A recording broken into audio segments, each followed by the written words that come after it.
All right, students, thank you for participating in our recent online discussion. However, I would like to see an increase in quality and quantity in the future.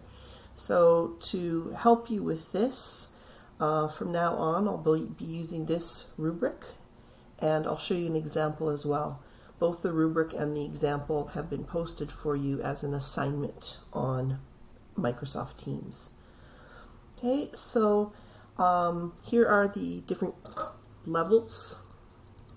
Okay, so for our first one, most of you probably would have scored in here, but don't worry, I didn't use this rubric for the first one. I wanted to see what you guys would do on your own, but for the future I'll be using this. So for adequate, okay, so you address the prompt, but perhaps you don't go into any in-depth analysis. So again, analysis, so what? Why is this important? Why does this topic matter? Why does this chapter matter? What do we learn in this chapter?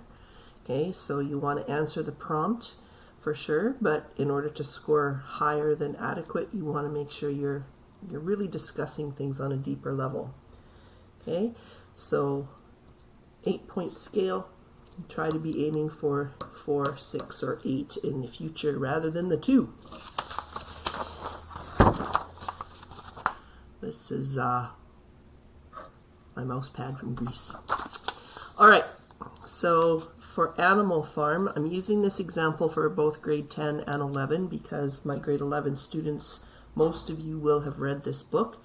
Even if you haven't read this book in grade 10, you can still see how this is a good example. So the topic for this group for chapter 1, they had to simply read the chapter, and before the chapter, of course, you guys did the historical context project, and that was your topic to discuss. How did that project and the presentations that you viewed help your understanding of chapter 1? Okay, so you see this is a full paragraph. I blew this up a little bit. It's 14-point font rather than 12, but it's a full, complete paragraph. It directly answers the prompt right away in the very first sentence, and then has lots of examples. And then by the end, this example also discusses or brings forth a topic that could lead to further discussion rather than just kind of putting their own opinion. The presentations on the various historical events and people really helped me understand chapter 1 of Animal Farm.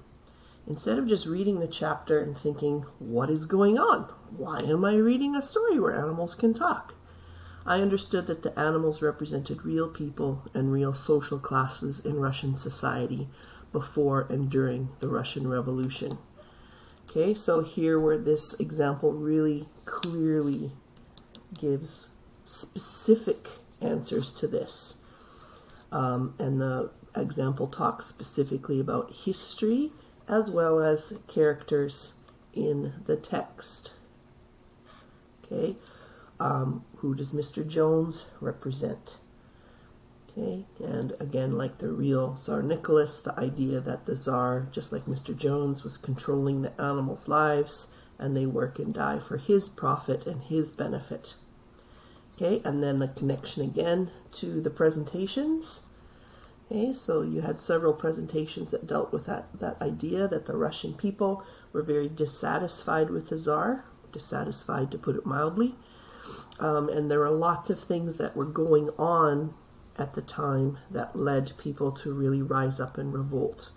Okay, the idea that many people felt Nicholas II mismanaged World War I. There's lots of other social issues and economic issues and starvation and things like that going on.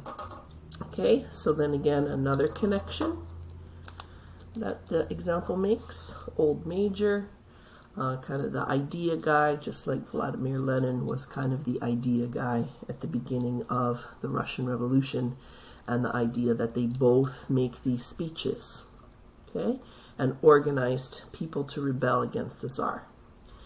Another connection the example makes is that many of the animals in the barn represent the proletariat classes.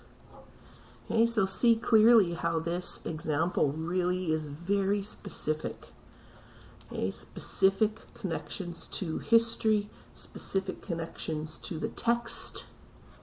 Okay, and it's all very clearly organized as well. And then coming back, so this example again goes back to that topic. If we had not done and watched the presentations, I would not have had the background knowledge to really understand Chapter 1 much at all. And this is where the example kind of opens this up to discussion. I'm wondering if any of our fellow students at Bodwell who are from Russia or former parts of the USSR get a different feeling or understanding when they read this book, as they would have a much stronger historical understanding and cultural and perhaps emotional response to the book than someone like me who doesn't share that history.